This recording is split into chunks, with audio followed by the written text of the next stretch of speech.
merasakan oh ini tuh yang namanya kasih sayang. Dan itu saya dapatkan dari orang yang bukan darah daging saya, dan uniknya adalah saya meyakini semua manusia punya hati nurani, punya belas kasihan. Saya meyakini bahwa semua orang ingin hidup damai dan ingin hidup berdampingan, dan itu terejawantahkan. S1 on the way mungkin ke 600, S3 ada sekitar 20-an, S2 di atas itu, dan ada doktor ada sekitar 3 orang anak.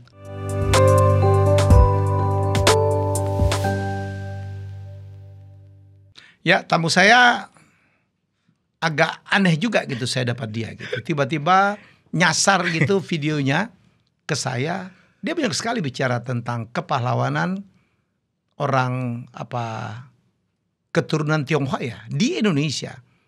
Seperti dia mengingatkan saya dan sejalan ya, karena saya lagi banyak bicara tentang kemajuan Tionghoa. Tapi saya lihat wajahnya nggak ada Tiongkoknya gitu. Anda bukan, ini dia Hendra Luis. Ya. Selamat datang. Bang Helmi, terima kasih buat undangannya. Teman-teman, Helmi Yahya bicara.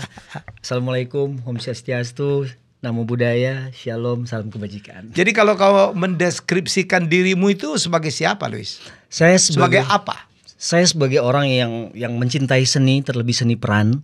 Kemudian saya kebetulan suka sekali berbicara, terlebih muatan-muatan pembicaraan yang berbobot sejarah seperti itu. Jadi itu saya mendeskripsikan diri saya sebagai seorang yang suka dengan seni dan berbicara apapun yang bermutu. IG-mu udah berapa follower? 5 bulan itu sekarang 12.000. Oh, oke. Ya. Tapi spesifik ya? Nantinya akan banyak hal, karena di bio saya itu adalah storyteller, pecinta sejarah but not historian. Jadi saya mencintai sejarah, apapun nanti sejarah akan saya bahas. Tapi kenapa saya mulai dengan Tionghoa? Karena pada waktu itu Pak Ahok berbicara tentang kasus Pertamina, dan di X atau dulunya Twitter, di situ orang balas komen itu rasis. Dasar Cina lu kemana aja waktu jadi komisaris. Nah itulah menjadi pemantik saya, trigger. Wah ini saya harus buat sesuatu nih, udah gak bisa nih begini. Akhirnya itu viral Bang Helmi. Jadi waktu itu judulnya adalah asal muasal kata Tionghoa. Nah panggilan Tionghoa itu kan gak ada di Singapura, gak ada di China, gak ada. Itu otentik dari bapak-bapak bangsa, pendiri bangsa, founding father kita. Oh gitu? Iya. Saya malah gak tahu loh, udah bolak-balik saya ke Cina nih. Iya makanya saya lihat Bang Helmi bolak-balik ke Cina. Yang gitu. saya tahu bahwa kita nggak nyaman ya untuk mengatakan saudara kita dari Tiongkok itu dengan Cina. Iya. Minimal kita nyebutnya China. China, betul. Paling aman Tiongkok, sukunya Tionghoa. Iya, betul. Kalau aslinya Cungkok. Iya betul. Saya malah baru tahu tuh ada Tionghoa. Apa yang membuat akhirnya seorang Luis tertarik? Asli orang mana sih suku kau? Maluku Minahasa. Maluku dan Minahasa. Iya, Maluku Utara. Bapak Maluku dari Tidore. Oke. Mama dari Minahasa, daerah Sonder. Oh Tidore itu Enrique banget itu. Enrique Maluku. Waduh, terima kasih untuk buku itu. Aku dengar kau udah baca Enrique bolak-balik ya? Iya, dari 2014 saya beli buku itu, dan dari buku itu saya diundang ke beberapa sekolah, terlebih di Bandung. Alhamdulillah. Alhamdulillah untuk menyampaikan sejarah yang tertutup itu, bahwa pelaut pertama yang mengelilingi dunia adalah Eropa 500 tahun. Kebohongan yang ditutupin Eropa 500 tahun. Iya, itu. Terima kasih buat buku itu, Bang. Sayang bangsa kita tidak terlalu mengapresiasi. Wah, saya di awal-awal Luis dikecam. Wah, ngaco gitu. Orang Indonesia kan ada inferior kompleksnya. Iya. Yang tidak percaya dengan kemampuan bangsa sendiri. Betul. Rasa ya? Betul. Termasuk Pak Habibie bikin pesawat tuh aja dikatain. Iya.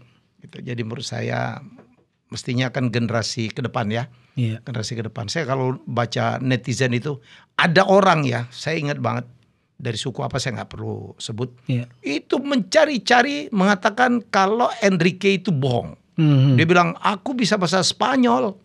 Saya bilang so what gitu. Sejarah adalah sebuah hipotesis Lois. Iya. Hipotesis kan? Iya. Kalau hipotesis kau punya hipotesis yang lain, silakan bantah dong. Betul. Seperti aku tertarik waktu kau ngomong ada seorang keturunan Tionghoa, saudara kita yang sangat berperan. Tanpa dia mungkin kemerdekaan tidak begini mungkin ya. Iya, Siapa dia? Iya. Yo Kim Chan. Yo Kim Chan. Kau ceritakan Dengan tentang Yo lagunya. Kim Chan. Jadi Yo Kim Chan itu adalah tokoh, dia ini adalah sahabatnya W.R. Supratman. Ya. Nah, dia adalah pemimpin orkes atau satu kelompok musik yang dimana W.R. Supratman itu menjadi bagian dari orkes tersebut. Yes. Nah, setelah itu W.R. Supratman sudah berkali-kali menawarkan ke beberapa studio rekaman untuk memproduksi lagu Indonesia Raya. Tapi nggak ada yang berani, Bang Helmi, karena pada masa itu Indonesia pada masa itu benar-benar di bawah kolonialisme Belanda dalam hal ini. Nah, Yo Kim Chan lah yang berani. Dia menawarkan diri untuk membuat lagu Indonesia Raya yang diciptakan oleh W.R. Supratman, dan itu direkam di studionya dia di Gunung Sahari, daerah Gunung Sahari. Itu di rumahnya dia. Bahkan dia memberi ide. Dia memberi ide seperti ini. Harus direkam 2 versi nih. Satunya keroncong, karena keroncong adalah identitas musik Indonesia. Dan itu nanti mau diperbanyak. Nah, dia perbanyak menggunakan duitnya sendiri. Kemudian dia ke Inggris dan diperbanyak di sana. Sayangnya pergerakan dia ini udah kecium sama Belanda. Waktu dia balik ke Indonesia, semua kepingan hitam itu dihancurin. Untungnya keluarganya masih simpan 1 versi keroncong. Keroncong. Nah, versi itulah yang barusan diserahkan oleh keluarga Yo Kim Chan yang diterima oleh Pak Fadlison. Walaupun saya sangat menyayangkan, harusnya bagi saya ini harusnya yang menerima itu adalah Ko Asmi Abu Bakar. Siapa itu? Ini adalah tokoh Aceh Muslim, tapi dialah kolektor pertama yang mengumpulkan semua data tentang Tionghoa, kepahlawanan. Dari beliau juga saya belajar. Bang Helmi harus undang beliau. Masih hidup? Masih hidup. Dia punya museum. Ko Asmi Abu Bakar. Ko Asmi Abu Bakar. Teman-teman cari Azmi Abu Bakar. Itu tokoh hebat. Umur berapa? Beliau sekarang kira-kira 50. Bang Azmi. Iya. Aku undang nih ya. Yes, harus. Saya adalah penikmat sejarah, terutama hidden gem lah kali ya. Iya. Fakta-fakta yang kadang-kadang kita nggak tahu gitu karena ditutupi dan kekurangan narasi, kekurangan kita itu bukan bangsa yang mendokumentasikan dengan baik. Orang baru tahu, kau pun baru tahu kalau Pulau Run kita itu ditukar dengan Manhattan. Iya. That's the fact. Iya, betul. Bengkulu ditukar dengan Singapura. Oke. Lah iyalah. Kan kalau ke Singapura ada nama jalannya Bengkulen tuh. Kan sama-sama jajahan Inggris. Iya, betul. Orang kamunya tahu kalau ada Commonwealth di Indonesia. Oke. Namanya Bengkulu.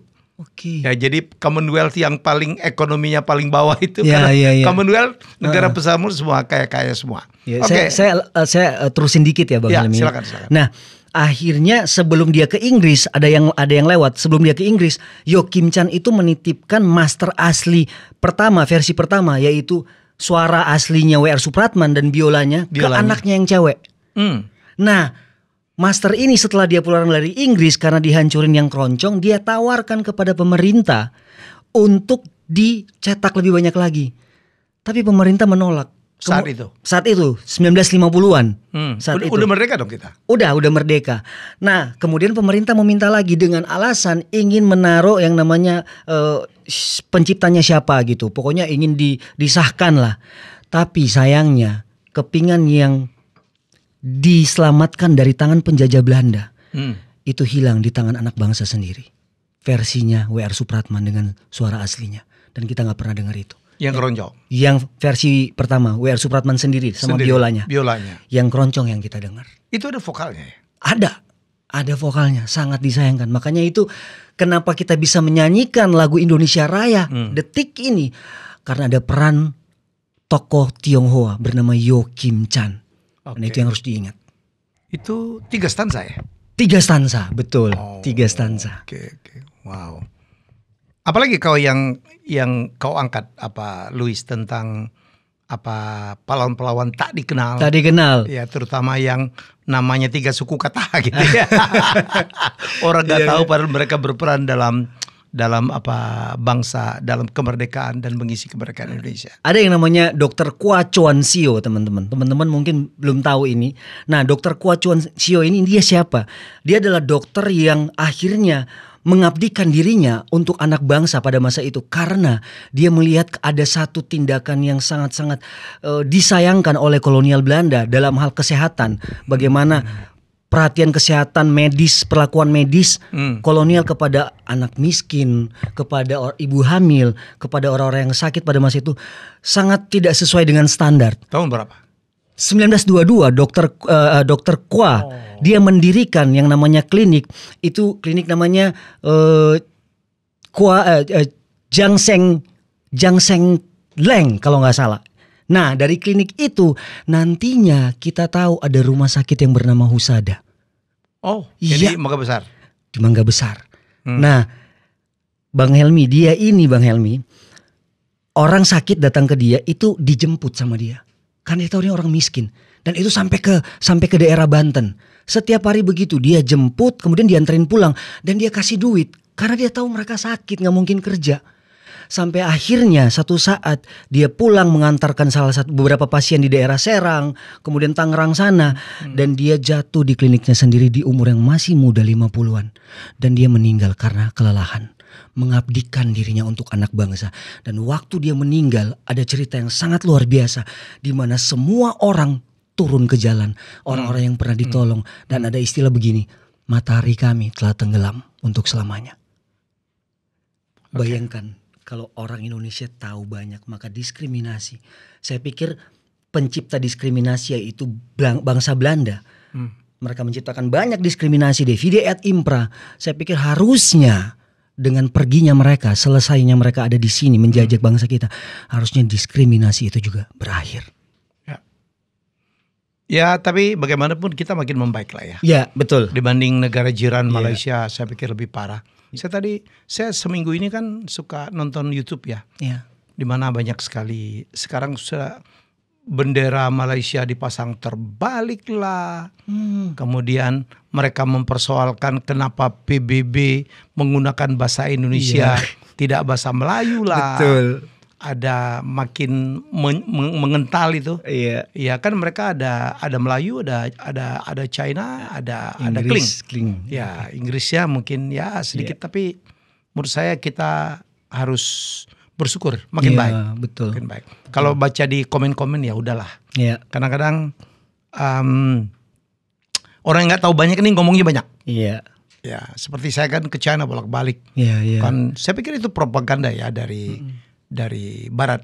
Jago propaganda. Betul. Terutama Amerika bahwa di China tuh beginilah, begitulah, zolim lah gitu. Saya menyaksikan sendiri China maju sekali ya karena mereka tidak seperti yang kita duga. Ya, termasuk saudara-saudara kita banyak yang sekarang ke Xi'an ya, salah satu kota provinsi yang secara dominan orang Islamnya banyak. Penduduk Islam itu di China mungkin 20 jutaan ya. Wow. Ya, dan Xi'an itu adalah awal berjalannya jalur sutra, Silk Road.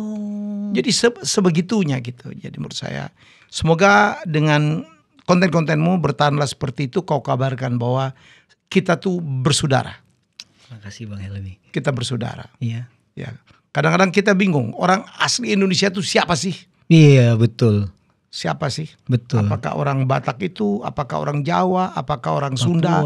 Iya kan? Apakah orang Papua? Ada yang mengatakan asli itu Papua gitu, yang lain semuanya pendatang. Iya. Betul. Nah, kalau kita pendatang tuh banyak dari yang ras-ras Mongolit ya, Campa.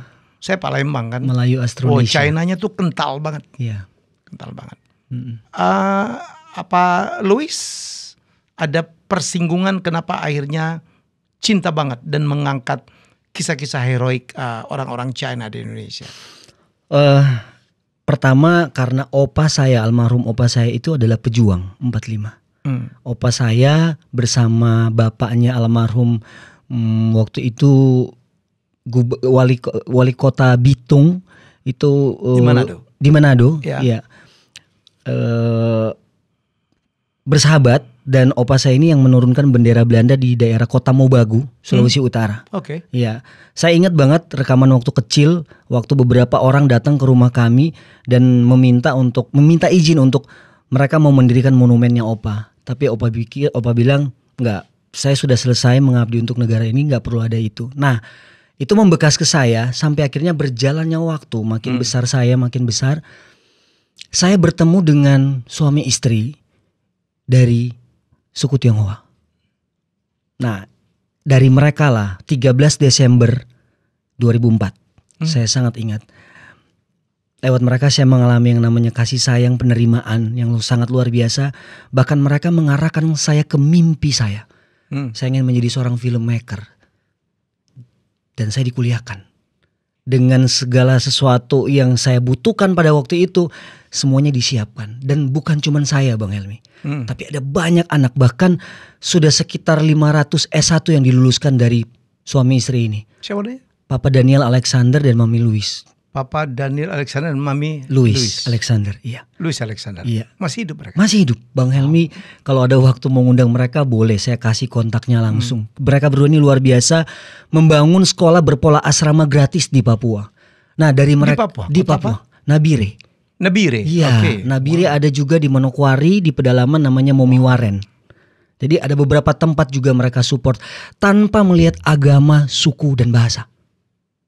Kami saksi di Greenfield Blok BG nomor 1, saksi hidup. Semua tinggal anak-anak papa dan mama itu berbeda agama dan suku.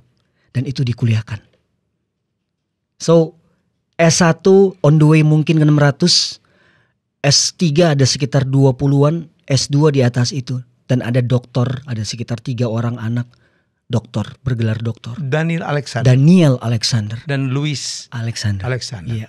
Dari mereka lah rasa cinta itu. Saya melihat bahwa kalau kita punya yang namanya, saya meyakini semua manusia punya hati nurani, punya belas kasihan.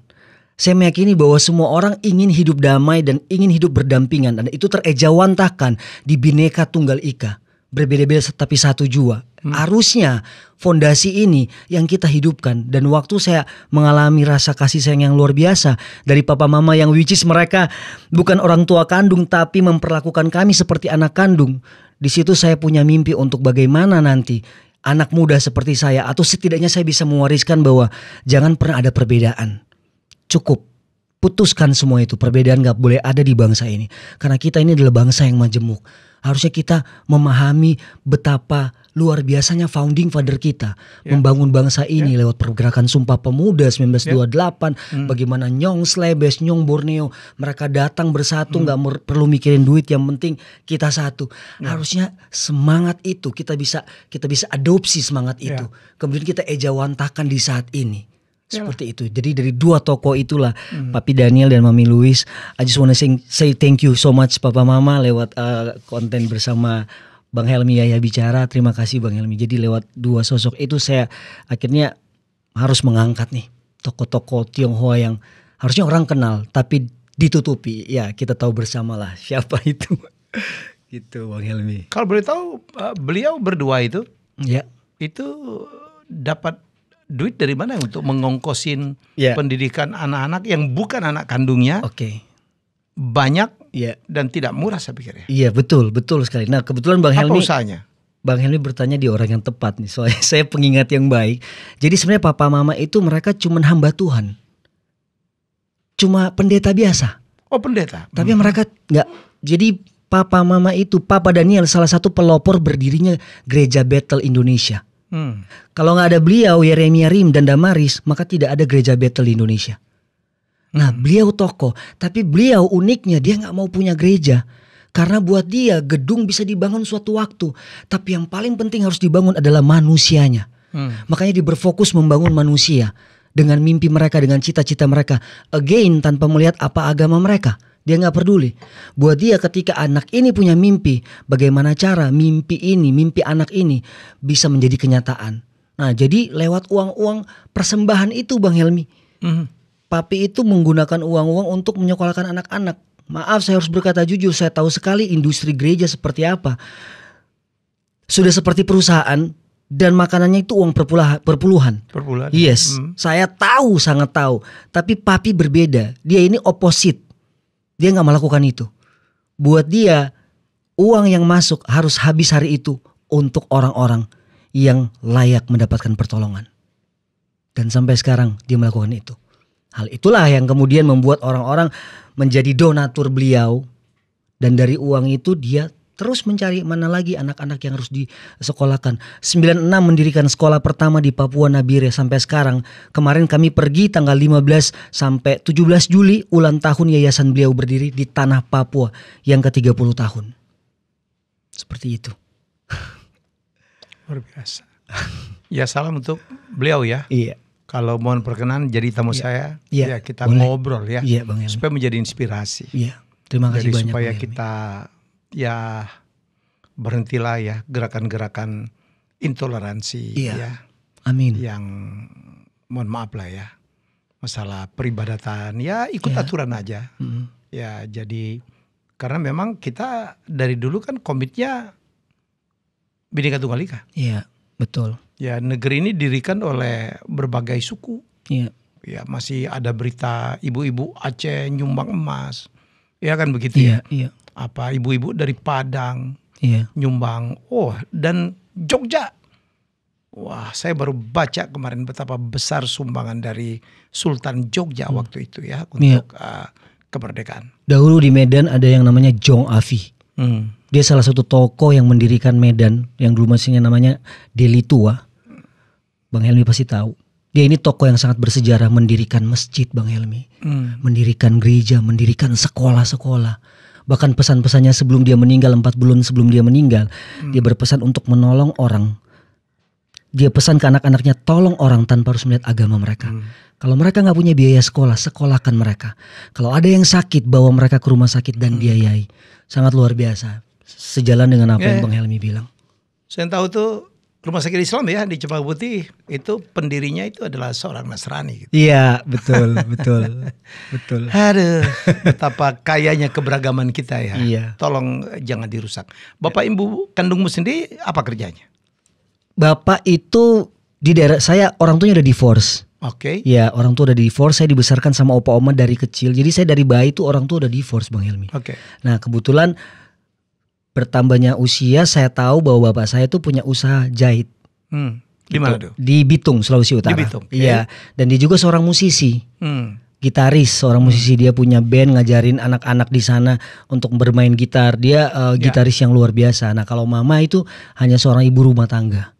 Seperti itu. Di mana? Bitung juga? Di Manado. Di Manado. Iya. Jadi ya pertemuan dengan papa dan mama, papa Daniel ini yang membuat hidup saya itu merasakan oh ini tuh yang namanya kasih sayang. Dan itu saya dapatkan dari orang yang bukan darah daging saya dan uniknya adalah dari suku Tionghoa. Seperti itu. Darah tidurimu dari ibu? Dari papa. Dari papa? Iya, nama papa Salim Badara. Papa seorang muslim yang taat. Oh iya? Yang moderat, yes. Dia sangat moderat. Salim apa? Salim Badara. Dari Sangaji Nuku. Sangaji? Sangaji Nuku. Iya. Bapak. Turunan apa? Sultan Nuku? Iya. Itu dia. Oke, Itu. ibumu? Ibu dari Minahasa. Minahasa? Iya. Nasrani? Fam Eman Nasrani. Famnya? Eman. Eman? Dari daerah Sonder. Wah, colorful sekali kok Colorful. hidup. Aduh luar biasa. Gitu Bang Helmi. Oke, kau ceritakan ya kebanggaanmu terhadap Enrique Maluku ya. Yang later on kita tahu berasal dari Tidore. Sebelum saya menceritakan saya mau bilang terima kasih banyak untuk Bang Helmi ya. Dan Renata Tawas juga. Dan Renata Tawas. Karena buku itu membuat saya yang bukan seorang sejarawan, seorang seniman yang kuliah perfilman, tapi diundang untuk membicarakan sejarah. Dari buku itu saya banyak mengetahui bahwa nama kapalnya Columbus ada 3, Nina, Pinta, Santa Maria. Dari buku itu saya tahu yang namanya banyak pelaut. Vasco da Gama tentunya udah tahu, Antonio de Albuquerque, kemudian Antonio Pigafetta seorang penulis yang masih sangat muda, usianya 19 tahun. Saya jalan-jalan ke Gramedia hunting buku. Di sini kisahnya dimulai. Saya lihat judulnya itu kalau bisa dibilang hook banget ini, nendang banget. Pengeliling bumi dunia pertama adalah orang Indonesia, orang Maluku, Enrique Maluku. Wih. Bukan Magellans. Bukan Magellans, betul karena Magellans mati di Cebu. Iya. Pokoknya buku itu kaya banget, memperkaya saya Bang Helmi. Nah saya beli buku itu. Saya beli, saya baca. Itu saya ini jarang baca buku sehari baca habis. Tapi Bang Helmy, buku itu adalah buku pertama yang saya baca habis. Saya baca habis, kemudian saya beli lagi dan saya kasih ke almarhum Kak Glenn Fredly. Dan waktu dia baca buku itu, banyak orang, saya salah satu orang yang tahu bagaimana dia di rumah. Makanya waktu itu saya sempat dihubungi untuk bikin film Glenn Fredly. Saya sempat dihubungi untuk ditanyain bagaimana Glenn Fredly di rumah. Saya yang sangat tahu bagaimana dia di rumah. Jam 10 pagi dia bangun, sarapannya nasi sama telur mata sapi plus kecap, atau enggak roti pakai meses. Nah, jadi saya sangat tahu waktu dia baca buku itu, dia bilang, "Louis, apa yang harus kita lakukan? Yuk Kak, kita bikin program." Dan tercetuslah program namanya Pulang Negeri waktu itu. Bagaimana membuat sebuah program pulang negeri bukan cuma untuk orang-orang Maluku, tapi untuk semua orang. Misalnya Glenn Fredly dia pulang ke Maluku, kemudian dia menghibur masyarakat sana, membuat banyak hal yang positif di sana. Kemudian nanti juga misalnya ada Tompi yang akan pulang ke Aceh, kemudian mengangkat budaya Aceh apa yang sudah hampir hilang, dan seperti itu kami buat. Itu terjadi di trip pertama dan kemudian di trip berikutnya nggak berlanjut karena kesibukan beliau. Tapi buku itu sangat menginspirasi kami, terlebih lagi saya pribadi yang sangat suka bicara, makanya botak bicara, suka banget ngomong tentang sejarah. Dan buku itu menjadi kekuatan yang luar biasa, membuka mata banyak anak muda, terlebih Sekolah Yahya Bandung yang berkali-kali mengundang saya untuk membicarakan soal rempah. Dari buku itulah saya banyak mengetahui hal-hal yang luar biasa, di mana Bang Helmy sama Bang Renat di situ menulis satu genggam rempah, istilah pada masa itu sama dengan satu castle. Wow, so dari buku itu juga saya akhirnya bersama teman-teman saya memberi nama PH kami Fully Films. Karena saya tahu Fully dari buku Bang Helmy. Dari buku itu juga saya bersama tim Fully Films mengotak-atik coba membuat yang namanya animasi filmnya Enrique Maluku. Walaupun cuman sebagai teaser aja, kita berkali-kali mencoba buat bagaimana ini. Karena buku itu benar-benar membuat saya terpesona akan kehebatan. Saya nggak sebut spesifik, saya sebut orang Nusantara. Karena nenek moyangku seorang pelaut ternyata bukan cuman lagu. Ya. Beneran. Dan buku bukan cuma slogan. Iya, dan buku itu, dari buku itu saya tahu ada pembicaraan antara Pigafetta dan Enrique Maluku. Apa sih keunikan orang Maluku? Dan Enrique bilang ke Pigafetta, salah satunya memainkan alat musik dengan dua dawai dan digesek. Dari buku itu saya banyak tahu Bang Helmy. Wow, ternyata seperti ini. Saya mengulik akhirnya apa fungsinya Fully. Salah satunya kalau nggak ada Fully nggak akan pernah ada parfum. Dari buku itu saya mengetahui kalau nggak ada rempah Nusantara nggak akan pernah ada mumi di Mesir dan mumi di negara-negara lainnya. Saya mengulik karena bukunya Bang Helmy itu. Dari buku itu membuat saya banyak mengetahui. Sudah tahu dari SD karena memang cinta sejarah. Tapi kita nggak pernah dikasih tahu bahwa ternyata Columbus itu mau cari Maluku loh, mau cari rempah loh. Semuanya mencari rempah. Iya, Vasco da Gama, Magellan, semua. Marco Polo, mereka mau mencari yang namanya rempah Nusantara. Dari buku itu memperkaya wawasan saya Bang Helmy, dan saya makin tajam di situ karena saya seorang storyteller juga. Saya seorang yang membicarakan sejarah, diundang kadangkala untuk memberikan seminar public speaking di beberapa kelas-kelas modeling apa semua. Jadi buku itu membuat saya paham bahwa ini loh yang ternyata yang dimaksud oleh Bung Karno jas merah. Ketika kamu paham sejarah bangsamu, kamu akan punya cinta yang sangat besar. Seperti apapun luka yang terjadi di bangsa ini sekarang, tapi waktu kamu paham, kamu punya obat yang baik untuk menyembuhkan luka itu. Itu yang saya dapatkan. Keren. Udah baca novelnya? Novelnya Calvis Mundi. Belum. Saya belum baca. Jadi itu kami buat karena kita tahu, kita sadar Gen Z, milenial tidak suka biopic. Iya, betul. Tidak bisa. Kamu mungkin suka biopic tuh yang bertutur runtun gitu. Jadi harus ada twist plotnya. Wow. Ya, twist plotnya. Maka kita dan teman-teman membuat versi novelnya, based on sejarah. Judulnya Clavis Mundi. Tahu arti Clavis Mundi? Kunci dunia. Ya. Karena Enrique adalah seorang penterjemah yang menguasai banyak bahasa. Dia bisa bahasa Inggris, dia bisa bahasa Spanyol, dia bahasa Portugis, ya, dia bisa bahasa Melayu. Itulah yang membuat Magellan waktu dia merayu Raja Carlos, Raja Charles dari Spanyol, untuk bagaimana kamu bisa menemukan Maluku. Ini saya bawa orangnya. Ya, dia bisa berbahasa sana, jadi minimal dia akan menjadi penerima yang baik. Dan Enrique bukan budak. Iya. Ya, walaupun teman-teman kulit putihnya mengatakan dia budaknya Magalhães, dia adalah sahabatnya Magalhães. Keren. Ya, buku itu again terima kasih banyak Bang Helmi lewat buku itu. Saya sebagai anak muda yang suka bertutur, benar-benar sangat senang ketika menceritakan Enrique Maluku. Teruslah membaca, Luis. Terima kasih Bang Helmi. Teruslah menggali ya sebagai anak muda. Ya. Ini memang kita lagi rencana. Saya tuh penyuka sejarah ya. Kemarin kau tahu kita film Nusantara kita menang di Cannes, AI pendek. Sekarang kita lagi mau bikin feature film panjangnya. Begitu juga Enrique. Ini masih menunggu respon terakhir dari Ibu Gubernur. Ibu Shirley Chuanda. Maluku Utara ya. Yang sudah komit dengan saya dan tim untuk mensupport. Mungkin sekarang sibuk sekali. Ya. Tolong kalau ketemu tolong diingatkan. Jadi saya mungkin udah nggak punya waktu banyak ya karena saya dapat banyak sekali amanah-amanah baru. Ya, jadi tahun ini saya kehilangan Lintas Melawai, tidak lagi saya lanjutkan karena saya tidak dapat dukungan. 2 tahun saya buat rugi. Ya, Enrique investasi saya besar sekali, research dan sebagainya juga rugi, but I love it. Ya, jadi tahun ini saya lebih fokus keluarga, terus ada berapa amanah ya dari sebuah pemerintahan ya, pemerintah Jawa Barat tepatnya yang meminta saya untuk lebih fokus. Jadi saya berharap Luis dengan teman-teman semua silakan lanjutkan. Amin. Ternate, Tidore adalah 2 kerajaan luar biasa. Betul. Ya, jadi ini kerajaan Islam, tetapi saya mendengar bahwa misionari Katolik atau Kristen ya ke Papua itu juga berasal dari Tidore, Ternate. Betul. Ya makanya berterima kasih buat Bang Helmi. Terima kasih. Bukan orang Maluku, Palembang. Nah ini yang saya maksud dengan mengejawantakan Bhinneka Tunggal Ika itu. Harusnya seperti Bang Helmi, walaupun bukan orang asli Maluku, tapi punya kecintaan atas nama Indonesia. Terima kasih Bang Helmi. Saya dulu punya mimpi besar banyak yang ngangkat Kamala Hayati.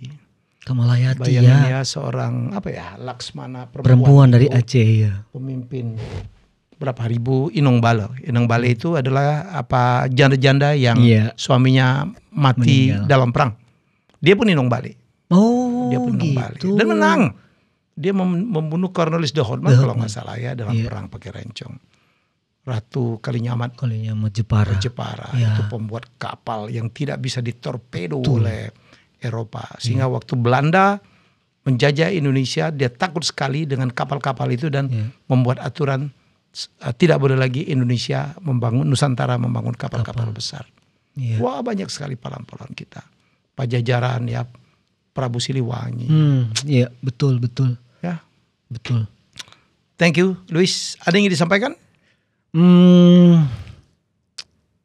Sesuai konten Botak Bicara yang saya ingin sampaikan, mungkin di era terbuka ini teman-teman generasi muda, di mana semua bisa kita akses di internet, harusnya kita menggunakan internet untuk sesuatu yang luar biasa, untuk membuka apa yang ditutupi, kebenaran-kebenaran ditutupi.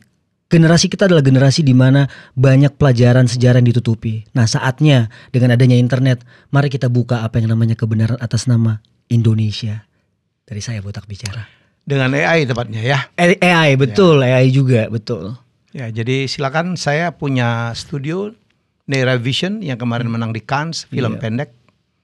Dan kemudian saya punya Hugensi. Ya, Hugensi. Kami akan mendidik anak-anak seluruh Indonesia ya untuk bisa membuat video dengan menggunakan AI. Cepat, bagus dan biayanya lebih murah. Untuk teman-teman di luar sana yang ketakutan bahwa AI itu akan membunuh profesi, tolong jangan begitu ya. Tapi ke depan saya cuma mengatakan hidup ke depan itu adalah hanya terdiri dari 2 aja. Orang yang menggunakan AI atau orang yang tersingkir karena menentang AI. Iya. Socrates bilangnya. Orang yang tidak beradaptasi akan kalah. Jadi film layar lebar kita pasti akan bikinnya hybrid lah. Amin. Ya, jadi teman-teman jangan takut kehilangan profesi. Tapi saran saya kalau mau jadi sutradara, jadilah sutradara yang mengerti AI. Jadi editor yang menggunakan AI, ya kan? Betul. Ahli lighting yang bisa dipandu oleh AI. Begitu juga aktor. Mau numpang promosi boleh nggak Bang? Boleh. Film yang saya coachingin, saya sebagai acting coach di film itu judulnya Warung Pocong, film horor berbalut komedi, nanti akan tayang di November. Seperti itu. Kalau hantunya pocong melayang-layang pakai AI, biayanya lebih murah. Oh iya benar. Lebih cepat. Iya. Oke, pembicaraan yang menarik ya. Saya bicara dengan anak muda hari ini. Semoga ini menular. Mari kita cintai Indonesia. Mari kita mencintai satu sama lain tanpa melihat sukunya apa, keyakinannya apa. Inilah kekuatan Indonesia. Kita masih bersyukur kemarin ya begitu 17 Agustus ya, rata di seluruh Indonesia ya, termasuk anak-anak ya menaikkan bendera merah putih. Walaupun ada bendera One Piece. Tapi saya pikir ya tergantung kita sudut pandangnya. Yang penting jangan sampai bendera One Piece ya di atas merah putih ya. Pertandingannya makan kerupuk segala macam penuh. Bapak-bapak pakai daster, that's Indonesia. Jadi kita sangat mencintai Indonesia. Dan kita lihat bahwa negara-negara tetangga agak-agak kalah dalam segitu ya. Baik, terima kasih Luis. Kembali kasih Bang Helmi. Kita jumpa dengan tamu hebat saya selanjutnya. Bye bye.